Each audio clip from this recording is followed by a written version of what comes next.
come out, and with the passage of time, we have been able to make some social observations when it comes to parasociality, especially when there is this fangirl dynamic where there's almost a romantic longing or idolization that is very much so one-sided. Boy bands' images can be very curated, you know, when it comes to the band as a whole, or even when it comes to each individual member within a group. You know, you can have a member who's the bad boy, a member who is the boy next door, the class clown, and so on and so on. And, you know, I'm sure not all boy bands are like this, but when it comes to marketing, right, they're almost curated in a way where it's like, no matter what type of teenage girl you are, you'll find a member that you feel attracted to, or that you is, you know, a part of your fantasy. You know, like I have such a thing for bad boys, or I love a smart nerdy boy, and it's like, well, baby, we got them all. So as a boy group, one of your main selling points almost seems to be your ability to curate a fantasy between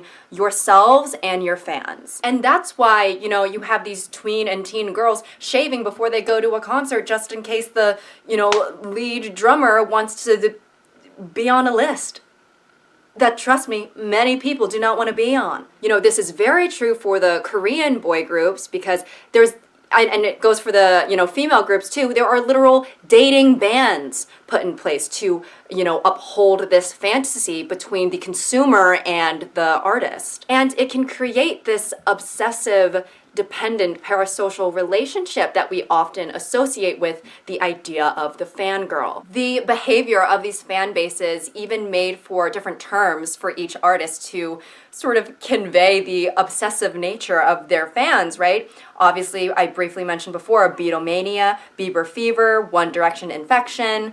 I mean, we need to get the World Health Organization on this.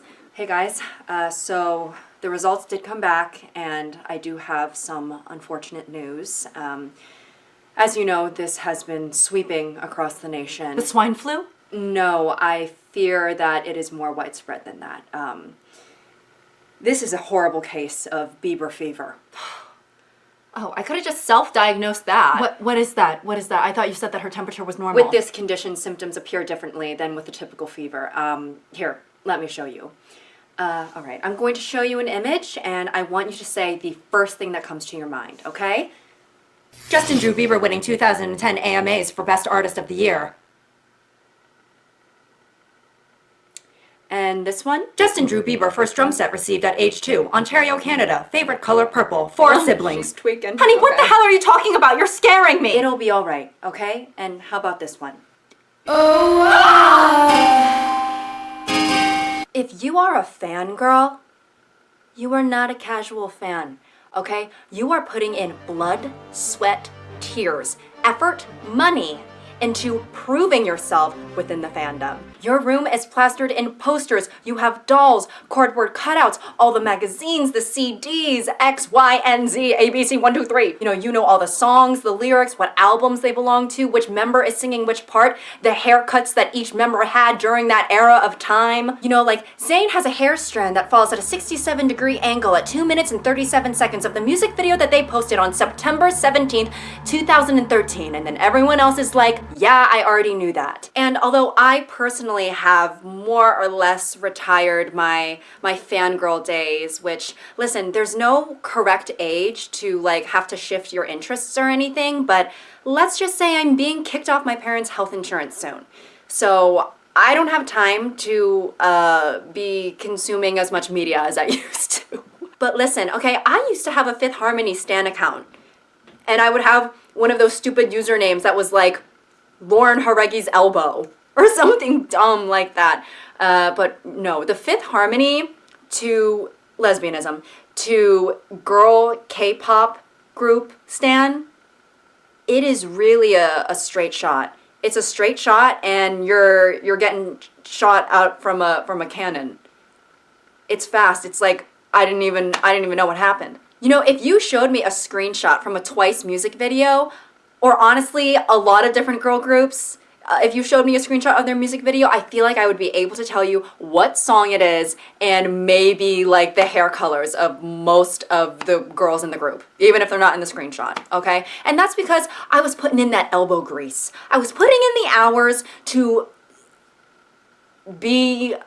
have an unhealthy obsession, I guess. And I've mentioned this in my video about stan culture, and while fandom is mostly, I think, a good form of community, I also think that there's a slight competitiveness almost, and not only with female-related fandoms, but also like male Star Trek, Star Wars, stereotypical men, obviously women like that stuff too, but stereotypical male fandoms type stuff, where there's sort of this, you want to be the person who is the most obsessed, or the person who knows the most niche fun fact, because it proves that you are a better fan than other people. Like for me personally, when I was a young warthog, I was obsessed with the Jonas Brothers. I had big crushes on them. You know, obviously that was before I discovered that the pendulum was soon to be swinging the other way. But I really liked Nick, I really liked Joe. I also really liked Kevin, but you know, they're all great. But I really was trying to take a one-way train to diabetic town. I loved Nick. 10-year-old me, yeah, let's just say that if 10-year-old me was able to end up with Nick Jonas, there never would have been an insulin shortage, okay? I would have intervened. But I have a vivid memory of being at Ocean City, the beach, on the boardwalk, and in all the stores, like, they were selling a bunch of Jonas Brothers merch because they were so huge at the time. And I remember seeing a girl sort of grab the shirt that I had just put down. And then I was like, oh, like, so you like the Jonas Brothers? And she goes, she kind of looks at me in like a weird way and like, yeah, I love them. And I remember in my head, my instinct, I wanted to be like, I love them more. Well, I love them more, so I don't know what you're talking about. I looked at the shirt first. Why are you talking to me like that? And literally, I'm not joking. In my head, I genuinely thought to myself, there is no way on earth that this girl likes them more than me, because I know my heart and soul and mind, and it's just not a competition. I just know that I like them more. And it's like, why? Why? Can't we just sing Kumbaya, you know? So sorry, I guess. A bit of a bitch moment from my 10-year-old self. But I also remember my friends in middle school who were obsessed with One Direction. And while they bonded over their obsession for One Direction, there were times where there was like a weird tension and like a competitive tension. Obviously not sexual. I feel like I don't have to clarify that, even though I just did. Where one of them would be like, oh, okay, so you don't know which one of Niall's canine teeth is a bit more crooked? Interesting. Thought you called yourself a fan, but... And now looking back in hindsight, it seems hard for me to decipher what is stemming from genuine obsession versus just the need to show off and want to appear as though you are the #1 fan, right?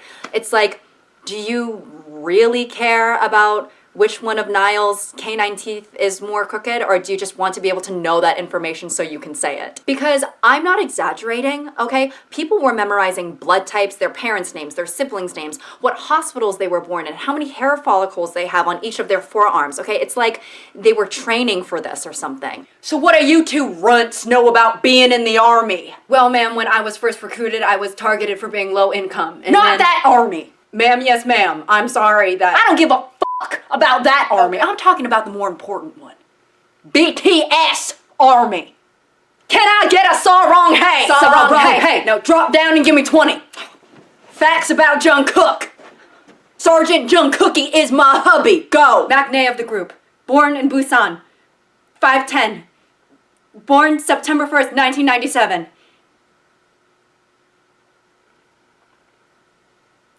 Hair. He has hair.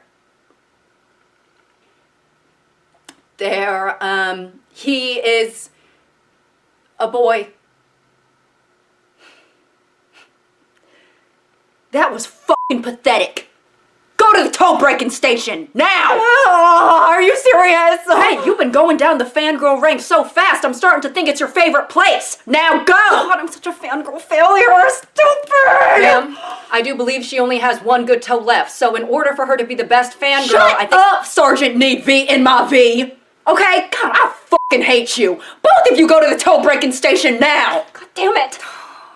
Now, it is no surprise that with this type of parasocial relationship, especially when there is this sort of intense one-sided romantic attraction going on, that it can make for an unhealthy